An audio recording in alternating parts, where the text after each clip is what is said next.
Elle a porté le succès comme une seconde peau, mais jamais la solitude n'a quitté son regard. C'est ainsi qu'un proche décrit Scarlett Johansson, aujourd'hui âgée de 41 ans. Une actrice adulée, une icône de cinéma, et pourtant, une femme qui parle rarement de ce qui l'a brisée. Pendant des années, elle a laissé le silence raconter à sa place, jusqu'à maintenant. Quand elle évoque Ryan Reynolds, elle ne cite pas les films, les tapis rouges, ni les flashs qui ont fait d'eux l'un des couples les plus observés du monde. Elle parle d'un moment intime. Je ne savais pas comment exister dans ce mariage. Je jouais un rôle, même en dehors de l'écran. Ces mots, elle ne les avait jamais prononcés devant une caméra. Ils disent le poids d'une histoire devenue légende médiatique, mais vécue comme une blessure personnelle. Ils se sont aimés dans le vacarme d'Hollywood. Deux étoiles qui montent. Trop vite, trop haut. Scarlett est alors l'actrice prodige, passée de jeune muse indépendante à figure incontournable des studios. Ryan Reynolds, Louis, redéfinit sa carrière et devient l'un des acteurs les plus bunkables de sa génération. Ensemble, ils semblent invincibles. En réalité, ils traversent une tempête silencieuse. Il m'a dit « Je repars en tournée promotionnelle. On se voit à la fin du mois ». Cette phrase, simple, révèle un fossé entre deux avions, deux plateaux, deux identités publiques. Elle explique aujourd'hui « Nous étions mariés, mais dans deux vies parallèles. Personne ne pouvait le deviner. Les tabloïds affichaient à des sourires, les réseaux sociaux, une perfection fabriquée. Le réel, Louis, restait caché derrière les portes closes. Alors pourquoi parler maintenant ? Pourquoi raconter cette rupture 13 ans après ? Scarlett Johansson répond sans détour. Parce qu'à 41 ans, je comprends ce que je n'avais pas compris à 26. Je sais ce que coûte le silence. Elle ne cherche ni la nostalgie, ni l'explication psychologique. Elle cherche une vérité humaine, reconnaître que même au sommet, on peut se perdre. Dans ce documentaire, une deuxième voix accompagne la sienne, celle d'un ami proche du couple à l'époque, témoin discret de ce qu'il tentait de protéger. Son rôle n'est pas de juger, mais de raconter ce qu'on n'a jamais vu. La fatigue, les décalages horaires émotionnels, le retour dans une maison vide après une première de film triomphale. Pourtant, une question demeure, quand deux personnes se construisent devant le monde entier, comment préserver l'intime ? Comment faire entendre sa voix quand tout semble écrit à l'avance ? Et surtout, qu'a-t-elle réellement perdu dans ce mariage ? Ce soir-là, elle a décidé de parler. Quel a été le moment exact où la fissure est devenue rupture ? Quelle vérité n'a jamais été révélée sur cette séparation inattendue ? Et pourquoi Scarlett Johansson choisit-elle de l'admettre aujourd'hui ? C'était un moment suspendu, presque accidentel. Ni Scarlett Johansson ni Ryan Reynolds n'avaient prévu de se croiser ce soir-là. Les deux sont invités à un gala de charité privée à Los Angeles, organisé par une amie commune du milieu indépendant loin des studios, loin des tapis rouges, pas de flash agressif, pas de caméra. Simplement des tables rondes, des verres de vin, des conversations qui se fondent dans la musique d'un quatuor à cordes. Scarlett est déjà installée. Ryan arrive en retard. Il s'excuse, glisse une phrase qui fait rire la moitié de la table, puis s'assied à côté d'elle. C'est à ce moment-là que leur histoire commence. Pas dans une scène parfaite de cinéma, mais dans une banalité qui, avec le recul, prend une autre couleur. Elle se souvient d'un détail précis. Il m'a demandé si j'aimais le silence. Une question étrange, une question rare à Hollywood. Elle répond oui, presque sans y penser. Ryan sourit un sourire qu'elle décrit comme sincère, sans effet comique, sans posture. À cet instant, personne ne peut imaginer ce que ce simple échange va déclencher. Une intensité immédiate, presque instinctive, entre deux personnes qui vivent constamment sous observation. Ils parlent longtemps, pas de carrière, pas de contrat, pas de futurs projets. Ils parlent de livres, d'enfance, de la difficulté d'être soi-même quand tout le monde croit déjà savoir qui vous êtes. Scarlett raconte New York, la ville qui l'a façonnée. Ryan parle de Vancouver, des montagnes, du froid, des souvenirs de liberté. Il ne parle pas de cinéma, mais de solitude, deux solitudes qui se reconnaissent. Un ami présent ce soir-là témoigne dans le documentaire, on les voyait se replier l'un vers l'autre, comme si tout autour devenait flou. C'était beau et inquiétant, parce que quand deux personnes se trouvent trop vite, le monde réel finit par leur rappeler qu'il existe. Leur première rencontre n'a rien de sensationnel. Elle a quelque chose de doux, d'évident, presque naïf. Pourtant, même dans cette douceur, on perçoit déjà une tension. Deux trajectoires fulgurantes, deux ambitions immenses, deux égos artistiques qui ce soir-là se reposent l'un contre l'autre. Ils quittent le gala ensemble.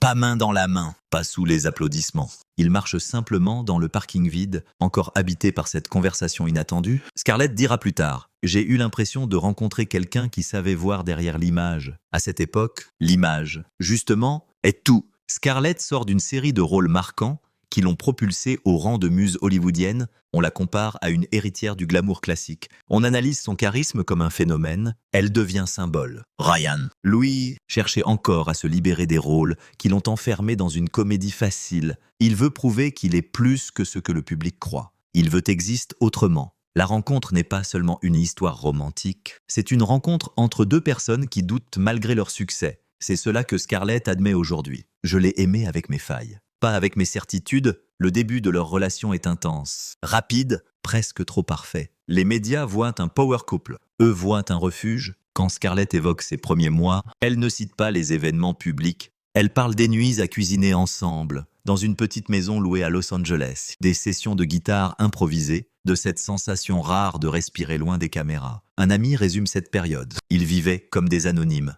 alors qu'ils ne l'étaient plus depuis longtemps. Mais dans ce refuge, une ombre apparaît déjà, la même question qui les a réunis. Les sépare lentement. Comment garder un espace pour soi quand la carrière exige tout? L'histoire commence par une promesse qu'ils seront capables d'exister au-delà du regard des autres. Une promesse difficile à tenir quand le monde extérieur exige chaque minute, chaque émotion, chaque apparition. Scarlett raconte un moment particulier. Un soir, on s'est retrouvés à parler du temps, du futur, et j'ai réalisé que nos calendriers décidaient à notre place. Cette phrase annonce déjà la suite. Mais au début, elle n'est qu'un murmure. On l'ignore, on l'oublie, on la recouvre d'amour. Dans ce documentaire, la rencontre n'est pas le conte de fées. Elle est la racine d'une histoire humaine intense, fragile, traversée par des grandeurs et des limites. Deux artistes se sont trouvés, deux vies ont commencé à se mélanger. Et au centre, une certitude. Ils avaient besoin l'un de l'autre pour respirer. Mais la question demeure, quand deux étoiles se rencontrent, est-ce qu'elles s'éclairent ou est-ce qu'elles se brûlent? L'histoire bascule lorsqu'ils passent du privé au mythe. Leur relation, d'abord protégée dans le silence d'un appartement, devient soudain un événement mondial. Scarlett Johansson a 23 ans. Ryan Reynolds s'approche de la trentaine. Ils sont jeunes, brillants. Et Hollywood les regarde comme s'ils incarnaient une forme moderne du couple parfait. C'est le début d'une période où tout semble possible. Et pourtant, c'est aussi l'instant où le vertige commence. Scarlett vit alors une ascension fulgurante. Les studios se l'arrachent. Les réalisateurs parlent d'elle comme d'une actrice caméléon, capable de traverser les genres avec une aisance troublante. Elle passe d'un film d'auteur intimiste à un blockbuster international, parfois dans la même année. La critique la salue, le public se passionne. Son visage apparaît sur les affiches du monde entier. Elle devient une icône de génération. Dans ce tourbillon, un ami raconte, Scarlett avait l'impression d'être entraînée par une vague qui ne se calme jamais. Elle surfait dessus, mais à quel prix? Ryan Reynolds, Louis, connaît un moment décisif de sa carrière. Après des années à être catalogué comme joli garçon drôle, il s'impose dans des rôles plus complexes. Il construit sa stature d'acteur hollywoodien, explore des personnages sombres, apprend à dire non. Le public découvre un Ryan plus intérieur, plus précis, plus puissant. Il travaille sans relâche. C'est dans ce contraste, deux réussites parallèles, que leur couple devient un symbole. Les magazines parlent de golden couple. Les photographes attendent devant leur maison. La pression médiatique est constante, presque mécanique. Ils apparaissent à des avant-premières, souriantes, élégants, synchronisés. La narration publique écrit une histoire lisse. 2 étoiles,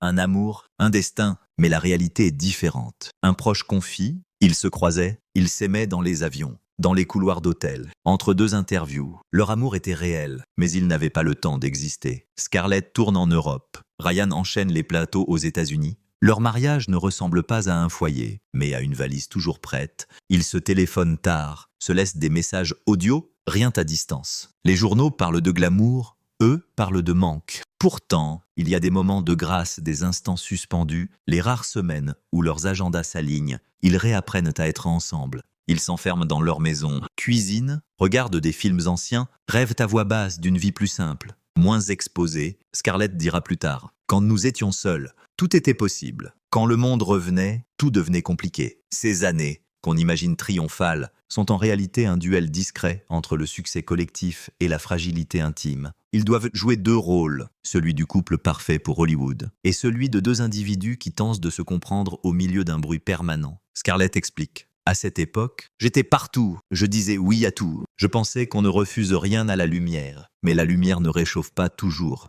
Ryan traverse une réflexion similaire. Il devient une figure incontournable, mais découvre le coût de cette reconnaissance. Ses projets s'accumulent, les contrats s'empilent. Il gagne en puissance, en visibilité, mais il perd une part de silence. ce silence qu'il avait évoqué lors de leur toute première rencontre. La question revient, comme un écho. Que devient une intimité étouffée par la réussite? Dans le documentaire, un réalisateur qui a travaillé avec eux décrit ce paradoxe. Ils étaient magnifiques à l'écran, mais chaque interview, chaque image, les éloignait un peu plus. Le monde les aimait. Et en même temps, il les séparait. Les années de gloire ne sont pas seulement un sommet professionnel. Elles sont aussi un moment où leurs deux trajectoires entrent en collision. Ils vivent dans deux vitesses, deux rythmes cardiaques, deux circulations émotionnelles. Le succès amplifie chaque différence, chaque attente, chaque doute. Ce qui les avait réunis, la solitude partagée, devient plus lourd. Parce que maintenant, elle est vécue à distance. Scarlett raconte un soir précis à Tokyo. J'ai appelé Ryan après une avant-première.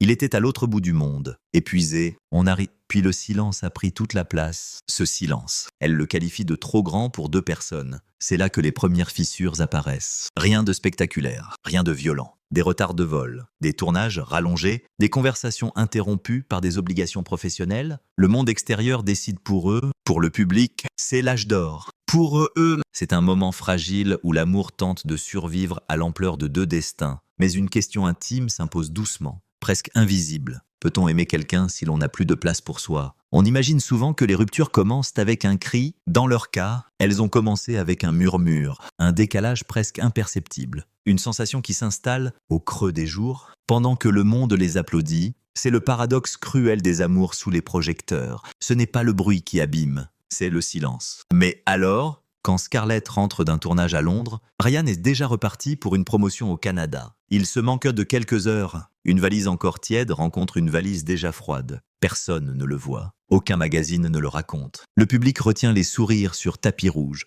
Les absences, elles, ne sont jamais photographiées. Pourtant, ils essayent. Ils se battent l'un pour l'autre contre le calendrier, contre les contrats, contre le vertige de la réussite. Ils inventent des règles, des rituels à distance. Le même film regardé en même temps, les messages envoyés à l'aube, les confidences dans les aéroports. Mais l'amour, quand il devient logistique, commence à perdre son souffle. Un ami proche confie dans le documentaire. Ils s'aimaient réellement, mais leur vie était devenue une succession de « à bientôt ». La passion était là, mais sans présent. Les fissures ne viennent pas d'un événement unique, elles s'accumulent. Une incompréhension sur un rôle, une jalousie subtile devant un projet trop exposé, une interview où l'un brille et l'autre disparaît. Ces détails sont petits, mais dans un couple de deux personnalités fortes, ils pèsent lourd. Ce soir-là, après une avant-première à New York, Scarlett et Ryan montent dans une voiture noire. Épuisés, sans mots, ils viennent de vivre 3 heures de spectacle continu. Flash, interviews, signatures, posées millimétrées. En refermant la portière, le silence s'abat, un silence qui n'est pas repos, mais distance. Ils ne trouvent rien à se dire. C'est un moment banal, invisible de l'extérieur. Mais pour Scarlett, il marqua un basculement. Je me suis sentie assise à côté d'un inconnu, la fatigue émotionnelle s'installe. L'un revient, l'autre repart. L'amour devient une tentative. Scarlett, à 24 ans, porte déjà une carrière écrasante. Ryan, lui, construit sa nouvelle image d'acteur sérieux. Ils vivent 2 combats. 2 ambitions immenses, dans un même espace trop étroit. Scarlett explique dans le documentaire. On essayait de se rejoindre, mais on avançait en parallèle. On n'a jamais su comment ralentir. Le mot ralentir revient souvent dans sa bouche, parce que leur histoire est faite de vitesse, vitesse des contrats, vitesse de la reconnaissance, vitesse des décisions. Ils se sont rencontrés dans une accélération. Ils se sont aimés dans une accélération. Et maintenant, ils s'éloignent dans la même énergie. Mais alors, quand une dispute éclate, elle n'a rien de spectaculaire. Elle prend la forme d'une fatigue qui explose, un message lu trop tard, une phrase maladroite, un rendez-vous annulé. Et derrière, un doute. Peut-on faire passer une carrière après l'amour? Quand le monde vous demande l'inverse, les proches l'observent, impuissants. Un témoignage marque le récit. Ryan essayait de construire un foyer. Scarlett essayait de comprendre qui elle était dans ce monde immense. Ils n'étaient pas en opposition, mais en décalage. La presse, elle, continue de vendre une histoire parfaite. Les clichés de main dans la main circulent. Les titres parlent de romance. Le public s'accroche à l'image, mais derrière l'image, une question intime les ronge. Quelle place reste-t-il pour nous? Scarlett raconte un moment précis. À Los Angeles, ils dînent ensemble. Ils ont 2 heures, seulement 2, avant que Ryan ne reparte en avion. Ils parlent, mais la conversation tourne autour du travail, du prochain projet. Des négociations, elle réalise qu'ils ne parlent plus d'eux, qu'ils parlent du monde entre eux. Ce soir-là, j'ai senti une distance que je ne savais pas comment combler, dit-elle, une distance qui ne vient pas du manque d'amour, mais du manque de temps. Dans ce documentaire, la caméra insiste sur un détail simple, un agenda ouvert, rempli de dates qui se chevauchent. Ce n'est pas une métaphore, c'est leur vie, une suite de pages où l'intime n'a plus d'espace. Pourtant, ils auraient pu réussir. Ils avaient la tendresse, l'envie, le respect. Mais l'amour n'est pas seulement un sentiment, c'est une disponibilité. Et cette disponibilité, ils ne l'avaient plus, alors les fissures s'élargissent, lentement, sans drame visible. Une phrase jamais terminée, une attente déçue, une étreinte raccourcie. Ce sont ces détails minuscules qui tuent une relation, pas les scandales. Scarlett résume cette période avec une lucidité bouleversante. « J'aimais Ryan, mais je ne savais pas comment m'aimer moi-même à l'intérieur de ce couple. » Cette phrase, aujourd'hui, sonne comme une confession. À 41 ans, elle comprend ce qu'elle ne pouvait pas voir à 26. L'amour exige un espace intérieur que la célébrité détruit parfois sans le vouloir. La rupture ne s'est pas annoncée comme un orage. Elle est arrivée comme un matin trop calme. Un de ces jours où rien ne semble différent.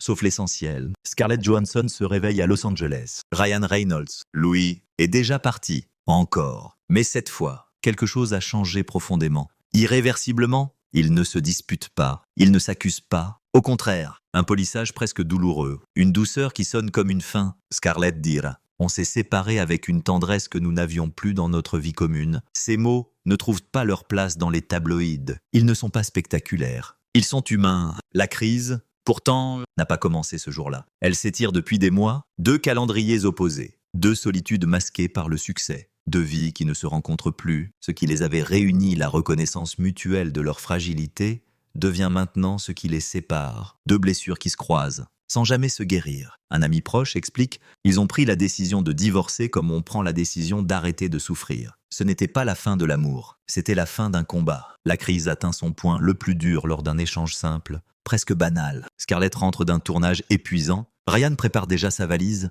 Elle demande « Tu pars quand ?» Il répond « Tout de suite. » Pas de colère, pas d'explosion. Juste 2 personnes qui comprennent que leur vie commune a disparu dans les couloirs des aéroports. Scarlett confie, les yeux baissés « Je ne voulais pas qu'il reste pour moi. Je voulais juste que le monde nous laisse un peu de temps. » Mais le monde, justement, ne laisse rien. Hollywood exige, absorbe, remplace. On parle de 2 personnes célèbres, mais derrière la célébrité, il y a 2 êtres humains qui n'ont plus de refuge, plus d'espace où tomber. Alors ils s'assoient chez eux, une table en bois clair, 2 tasses de café. Ils discutent, longtemps, sans accusation, sans justification. Scarlett dira « On avait construit une image magnifique, mais pas une vie. Ce moment n'a pas été filmé. Il n'existe aucune photo, aucun souvenir public. C'est une scène intime, peut-être la plus authentique de leur histoire. Ils décident ensemble, ils signent ensemble, ils annoncent ensemble. Le communiqué est court, parfaitement maîtrisé. Nous avons décidé de nous séparer. Dans le respect et la tendresse, le monde lit une phrase. Eux vivent un deuil. Le silence après l'annonce est lourd. Scarlett se retire, coupe les réseaux, refuse les interviews. Elle se protège. Ryan. Louis se jette dans le travail comme pour combler le vide. 2 réactions opposées. 2 manières de survivre à la même douleur. La crise, ce n'est pas seulement le divorce, c'est ce qui vient juste après. Le reflet public, le monde se passionne pour leur séparation. L'analyse, la commenter. Des inconnus imaginent les causes, inventant des raisons, dessinent des scénarios. La presse fabrique un récit que ni Scarlett ni Ryan ne reconnaissent. Scarlett raconte un moment de rupture intérieure. J'ai vu des versions de moi que je ne connaissais pas. La femme ambitieuse, la femme froide, la femme qui abandonne, rien n'était vrai. Mais tout me blessait. À 26 ans, elle découvre la violence silencieuse de la narration médiatique. On lui prête des sentiments, on lui retire sa voix. Autour d'elle, les amis essaient de protéger ce qui peut l'être. Une amie témoigne dans le documentaire, elle ne pleurait pas sur la fin du mariage, elle pleurait sur ce que les gens faisaient de son histoire. La crise prend aussi la forme d'une introspection brutale. Scarlett se retrouve face à sa propre image, celle que le monde adore, celle qu'elle ne reconnaît plus. Elle comprend qu'elle s'est construite trop vite, trop jeune, sans se demander ce qu'elle voulait réellement. Elle le dit avec une lucidité désarmante. Je savais jouer tous les rôles, sauf celui de ma vie. Les jours suivants ressemblent à un deuil calme. Pas d'effondrement spectaculaire, une fatigue profonde. Elle lit, elle cuisine, elle marche seule dans New York. Elle cherche un rythme qui n'appartient à personne d'autre. Dans ces moments, un détail revient. Le silence, celui que Ryan avait mentionné lors de leur première rencontre. Maintenant, ce silence n'est plus quelque chose qu'on partage. C'est quelque chose qu'elle doit apprivoiser seule. Et puis, il y a ce symbole discret. Sur la table, une photo, elle est de lui, souriant, lors d'un voyage au Japon. Sans maquillage, sans studio, sans équipe, la vie avant le bruit. Elle ne la cache pas, elle ne la brûle pas, elle la laisse là, parce que certaines histoires se ne disparaissent pas. Elle change de forme. La rupture, dans ce documentaire, n'est pas un scandale. C'est une libération douloureuse. Deux personnes qui se rendent leur liberté.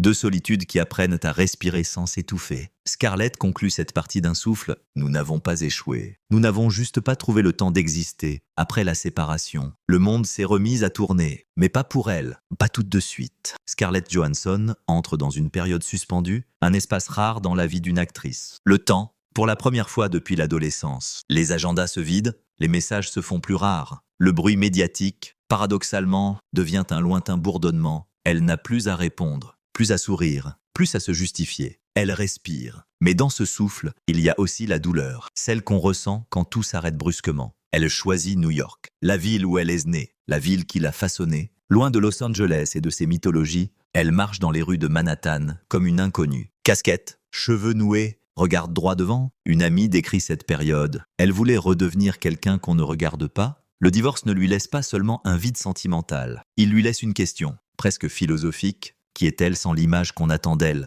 Scarlett confie « J'ai construit ma vie tellement vite que je ne savais plus ce qui m'appartenait ». Cette phrase, simple, marque le début de sa reconstruction. Elle recommence à lire des journaux intimes d'artistes, des biographies silencieuses, des romans où les personnages ne sont pas célèbres. Elle découvre une fascination pour les histoires ordinaires, celles qui ne sont pas racontées devant des caméras. Elle cuisine seule, reçoit quelques amis triés sur le volet, appelle sa mère tard le soir. Elle réapprend la lenteur. Dans ces moments de simplicité, quelque chose change, une maturité apparaît. Scarlett comprend qu'elle a vécu son mariage comme un rôle qu'on maîtrise, avec discipline, avec volonté, mais pas toujours avec présence. Elle avoue dans le documentaire « Mon problème n'était pas l'amour, c'était l'absence de moi-même dans cet amour ». Pendant ce temps, les médias poursuivent leur récit. Ryan Reynolds, déjà en mouvement, se jette à corps perdu dans le travail. Une autre manière de survivre, mais Scarlett ne commente pas. Elle ne blâme pas, elle regarde de loin, sans amertume. Un ami commun raconte « Leur séparation n'a laissé aucune colère. Seulement une compréhension tardive,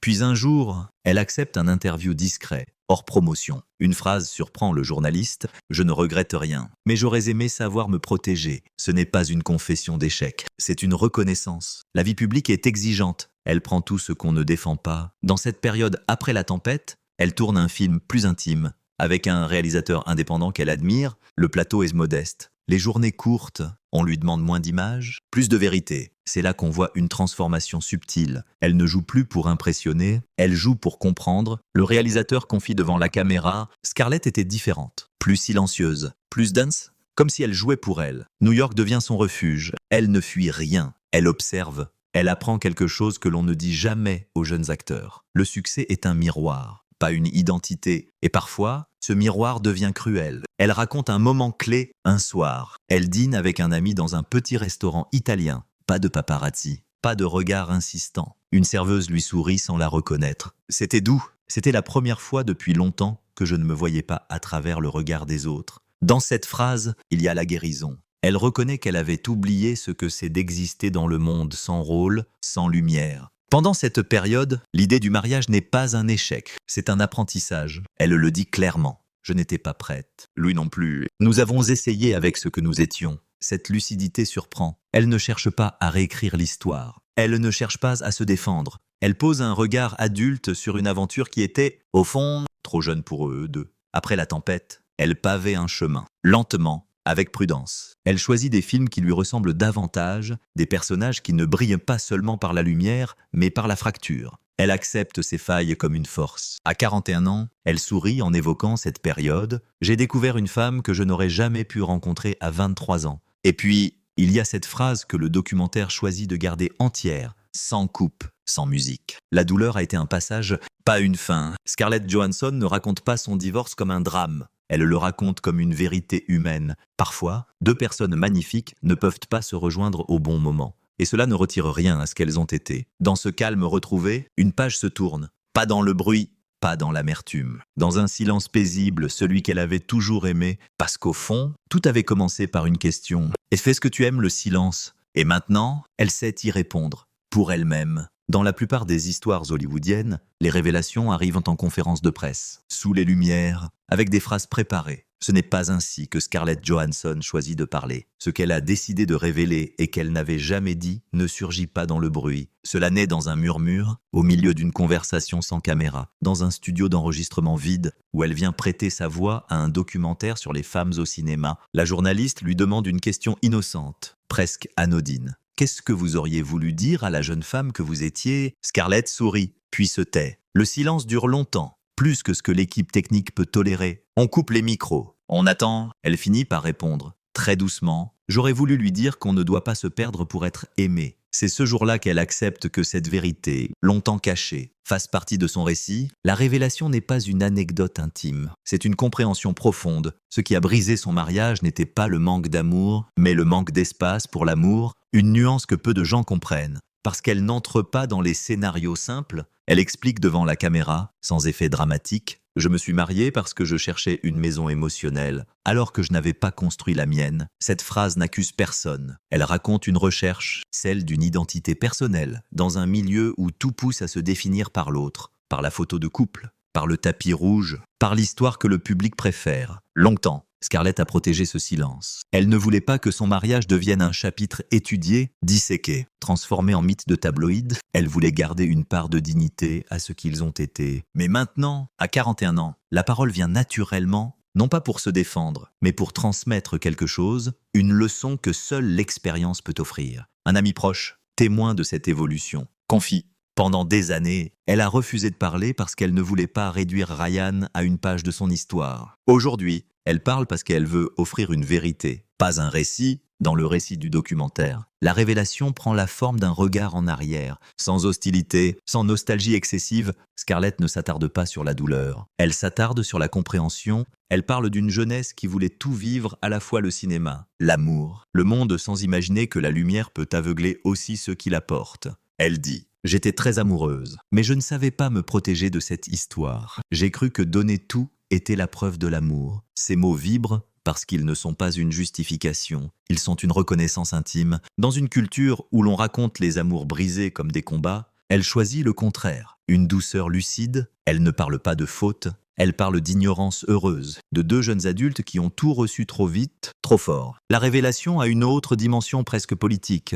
Scarlett comprend que son histoire n'est pas seulement personnelle. Elle reflète un phénomène que beaucoup de femmes vivent. La manière dont on attend d'elle qu'elle porte la relation, qu'elle contienne l'émotion, qu'elle sacrifie une partie d'elle-même pour que le couple soit complet. Elle ajoute: j'ai grandi dans un monde où l'on attend des femmes qu'elles soient l'équilibre, mais personne n'a dit comment elles se protègent. Ce n'est pas une phrase isolée, c'est un fil rouge. Dans sa carrière, Scarlett a souvent incarné des femmes fortes, mystérieuses, indomptables, mais dans sa vie privée, elle a découvert que la force ne protège pas de tout. Elle peut même masquer des fragilités que personne ne soupçonne. Elle dit alors: j'ai joué la femme indépendante à l'écran, mais dans ma vie, j'avais peur d'être seule. Dans le studio, il n'y a pas de réaction immédiate. Comme si l'équipe technique réalisait qu'une frontière invisible venait de tomber, le documentaire choisit de garder ses phrases sans montage, presque crues, pour laisser l'émotion circuler comme un souffle. Puis elle raconte la scène la plus intime de cette révélation. Un soir, seule à New York, elle retrouve une lettre qu'elle s'était écrite pendant son mariage, jamais envoyée. Quelques lignes seulement, elle lit « J'espère qu'un jour nous aurons le temps d'être heureux ». En relisant cette phrase 10 ans plus tard, elle comprend que tout était là. L'amour, la fatigue, la demande, le manque de temps. La lettre devient le symbole de ce qu'ils n'ont jamais pu vivre. Elle conclut cette partie, non pas en refermant l'histoire, mais en l'élargissant. La rupture m'a appris que l'amour n'est pas un refuge si l'on n'a pas construit sa propre maison. Dans son regard, aucune amertume, une paix presque sereine, teintée d'une mélancolie douce. Elle n'a pas besoin d'expliquer davantage. Tout est dit. Le documentaire laisse un long silence. Rien ne viendra combler ce silence. Il est le cœur de la révélation. Le silence de la jeune femme qu'elle était. Le silence de ce mariage trop rapide. Le silence de ces années où elle n'a rien dit. Et le silence, aujourd'hui, comme une réponse complète. Parce que certaines vérités n'ont pas besoin d'être criées pour exister. L'histoire pourrait s'arrêter sur une confession. Elle choisit de s'arrêter sur un apaisement. Scarlett Johansson, aujourd'hui, ne regarde plus son passé avec le vertige de ce qu'elle aurait pu changer. Elle le regarde avec la tendresse de ce qu'elle a compris. La rupture avec Ryan Reynolds n'est pas un chapitre sombre de sa vie. C'est une transition, un passage entre deux versions d'elle-même. Elle dit, calmement: j'ai aimé Ryan, et j'ai aimé la jeune femme que j'étais avec lui. Même si elle ne savait pas encore comment se protéger, cette phrase résume un arc entier. le récit n'est pas un procès, mais une mémoire. Pas un regret, mais un hommage à une période fragile, intense, irrépétable. New York continue de battre à son rythme. Scarlett marche dans la ville comme on traverse une chanson qu'on connaît par cœur. Elle croise des visages, des cafés, des rues qu'elle a déjà vues. Rien n'a vraiment changé, sauf elle. Elle tient sa liberté avec une tranquillité nouvelle comme si, enfin, elle ait habité pleinement sa propre histoire. Dans les archives de cinéma, il restera des images, les tapis rouges, les flashs, les regards complices. Mais dans sa mémoire, ce ne sont pas ces images-là qui dominent. Ce sont celles qui n'ont jamais été prises, les matins silencieux, une cuisine éclairée par une lampe faible, les conversations dans des chambres d'hôtel, le rire discret dans un taxi à l'autre bout du monde, des fragments invisibles qui ne feront jamais la une et qui pourtant racontent tout. Un ami proche, qui parle dans ce documentaire, résume avec une douceur juste. Ils ont vécu une histoire qui n'a pas eu le temps d'être à la hauteur de ce qu'ils ressentaient.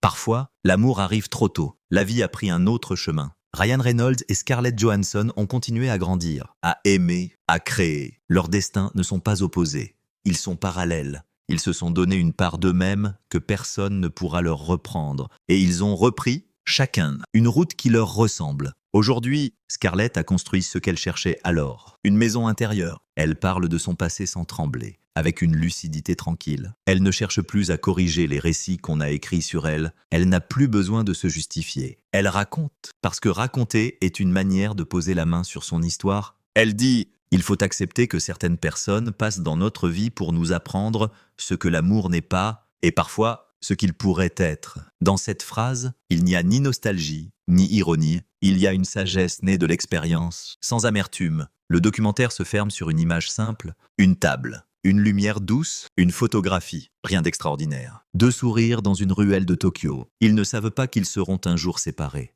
Ils vivent, ils rient, ils sont jeunes. La voix off dit seulement. Et sur la table, il reste une photo. Le temps, Louis, ne dit plus rien. Noir, silence. On ne conclut pas cette histoire avec une phrase définitive. On la laisse flotter comme une émotion qu'on garde, discrète, dans un coin de soi. Parce que les amours brèves ne disparaissent pas. Elles se transforment. Elles grandissent avec nous, elles nous accompagnent comme une ombre douce, un souvenir lumineux. Et lorsque Scarlett Johansson regarde aujourd'hui cette photo, elle ne voit pas un échec. Elle voit une leçon, un chapitre nécessaire. Une jeune femme qui voulait tout à la fois et qui a appris, dans la douleur comme dans la lumière, à se choisir elle-même. Le temps passe, les cicatrices se fondent dans la peau. Il reste des traces, des sourires, une histoire qui ne lui appartient qu'à elle, sans bruit, sans jugement. La caméra s'éloigne, la musique cesse, l'écran reste noir, juste un instant de plus. Puis rien.